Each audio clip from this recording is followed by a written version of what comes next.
Hello and welcome back to the Slow Commute Club. It's Saturday afternoon and my partner Zoe and I are heading into the CBD to grab a late lunch. It's a beautiful autumn day here and I never take it for granted the ability to be able to just get on my bike and go for a ride. Cities really do feel different when you experience them slow.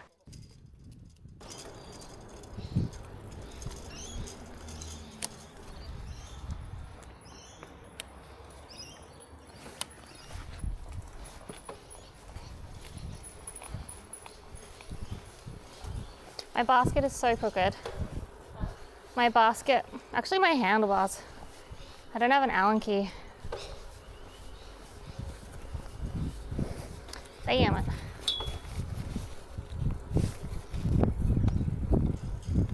I do, I think.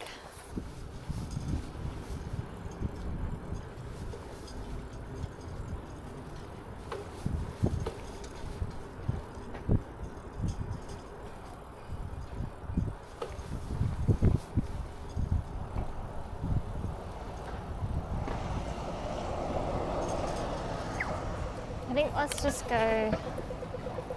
Pretty quickly into the ride, we hit detour number 1. This section of the bike path is closed for construction works at the moment. Personally, it doesn't bother me too much, especially on a weekend when things are a little quieter, but it's just one of those reminders that what works for me doesn't work for everyone else. Even a small detour like this can make a huge difference for people with accessibility needs, or people who rely on predictable and protected infrastructure to get around safely. The government is planning to elevate this section of the rail in the future, but because this is basically the only protected bike route through the area, it means detours like this are probably going to stick around for a while. And with the train line closed as well then, the tram network becomes the main public transport option here, except a lot of those stops still aren't properly accessible, which means for a lot of people, independence and mobility can disappear really quickly. I know compared to a lot of places, Melbourne is still incredibly lucky to have infrastructure like this. But I do think it's really important to remember that what is accessible for one might not be accessible for all.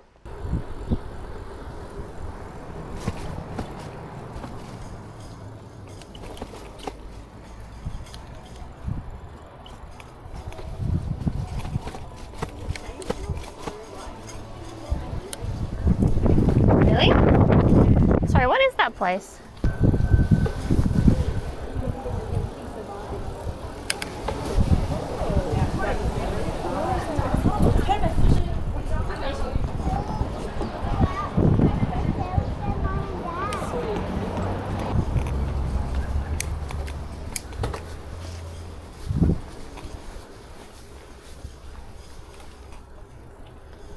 And another detour. This time to remove scaffolding from a new apartment building getting constructed. I'm pretty happy about this one though because this bike path has basically been a single lane for months now, and so the removal of this scaffolding will clear things up again. Plus, well-designed dense housing in accessible areas is always a good thing in my opinion.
We eventually left the upfield bike path and headed onto the inner circle rail trail. I was fully on autopilot at this point though and accidentally took a wrong turn.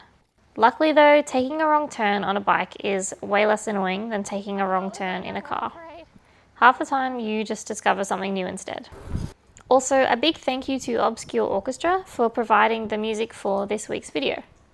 You may have heard this music on Probably Riding's videos recently. When Matt reached out, I was so excited to be able to collaborate with a local artist from Australia. Definitely check out Obscure Orchestra on Instagram and whatever platform you get your music from.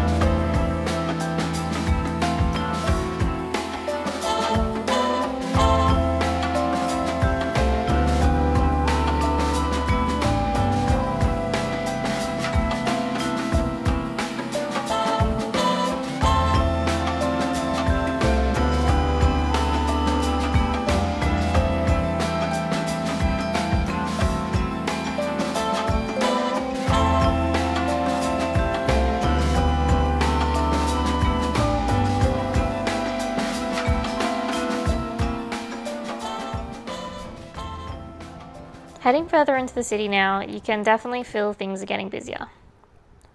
This protected section here is actually really nice to ride on, but you still have to stay very aware because people often just step directly into the bike lane without looking.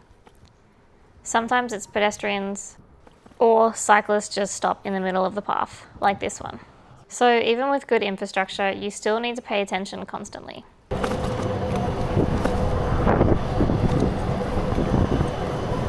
There's also a really interesting design here where the bike lane runs between the tram stop and the footpath, which works fine in theory, but because there's barely any separation between the walking space and riding space, people just spill into the lane at any time. Go!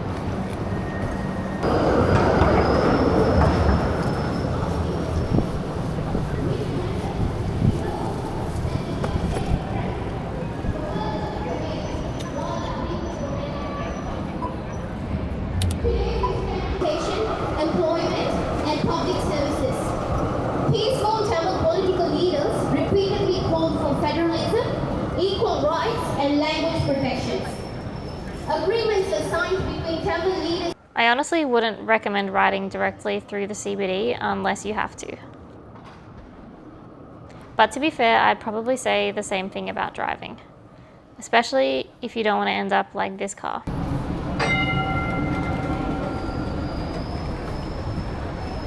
Okay. Wow. Cars. Even though it can be a little chaotic though, I still really love being in the city when it's busy like this. I feel really lucky to live somewhere where I can ride into the CBD in like 20 minutes and suddenly have access to basically every type of food imaginable.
And nothing feels more like a lovely weekend in Melbourne than a bike ride followed by some delicious food.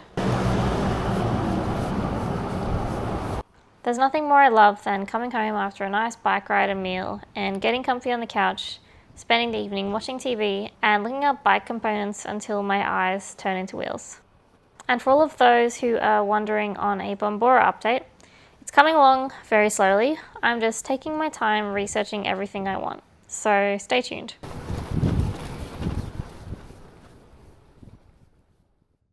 That might be replaced soon, but for now it works really well. So the crank, fork, clean on the Thanks for watching. Don't forget to like and subscribe, and I'll see you in the next one.